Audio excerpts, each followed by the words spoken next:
Hello everyone, it's Old Guardian here. In this Hearthstone The Witchwood preview video, I'm going to take a look at the newly announced Paladin class legendary card, the Glass Knight.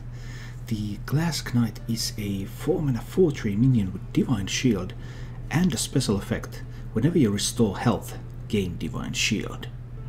So whenever you restore health means that you can heal your own hero, you can heal your own minions, you can heal your opponent's minions, or you can heal your opponent.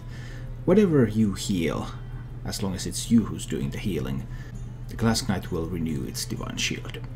There are two factors to take into account when evaluating this card. First of all, there is the effect, and you may already wonder, okay, will I actually be able to trigger that effect? And the answer is not always. However, there's also another evaluation, which is just the plain stats. And as we can see, 4/3 with Divine Shield for 4 is better than what we have ever had for that mana slot before. We have had Cthulhu's Chosen, which was a 4/2 with Divine Shield, and of course it buffed Cthulhu, so it saw play in Cthulhu decks, but it didn't really see play outside of those.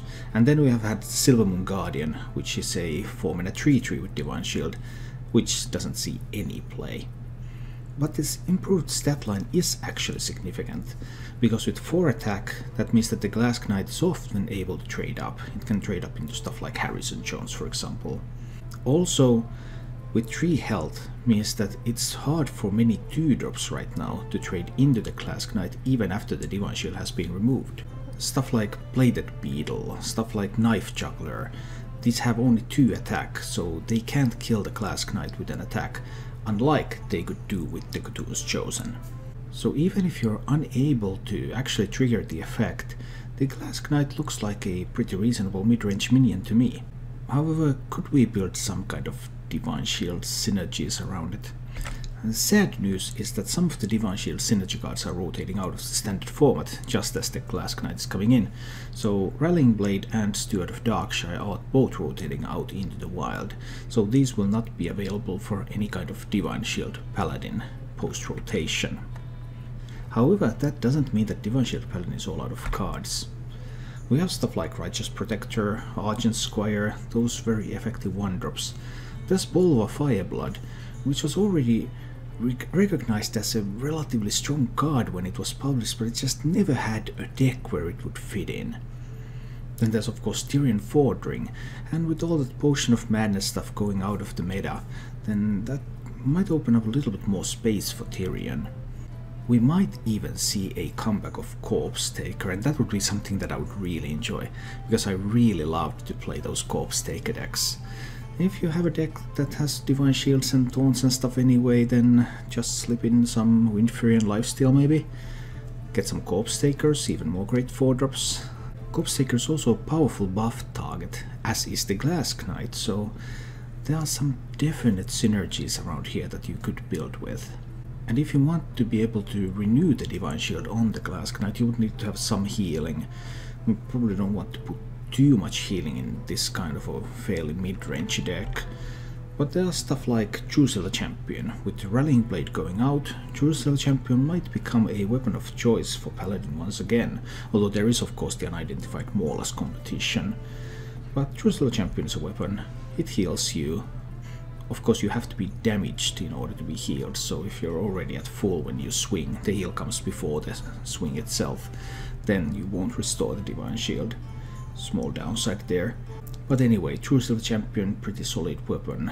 There's Benevolent Djinn, which is also another one of these cards that looks quite alright on paper, but just never was able to find the right deck so far. But perhaps there's some space for that. And there's one of these neutral minions that also hasn't really found its place from Kobolds and Catacombs, the Shroom Brewer.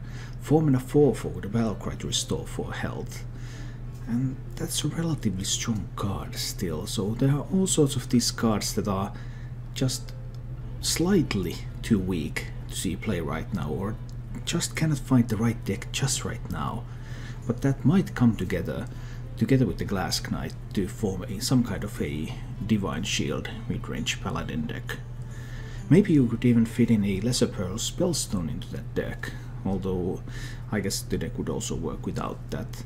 And if you really want some top end, then Uther of the Ebon Blade, the Death Knight hero of Paladin, could also fit into the deck.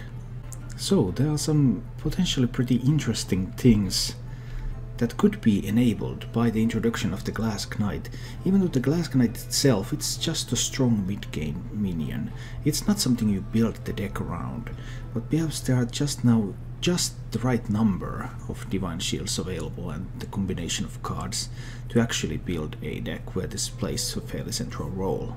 Even if such a deck cannot be built, then just by the virtue of its relatively strong stat line, it could still see play in almost any kind of Paladin deck, especially if that True Silver Champion becomes the go-to weapon. Then just having 2 copies of True Silver Champion and the Glass Knight in your deck might be enough to get some kind of combos off every once in a while. Overall, a very interesting, I think a fairly strong card. Not really defining because it's just a strong mid-game minion, but still very, very good looking card. Thank you for watching. If you enjoyed the show, please click the like button and subscribe to my channel for more.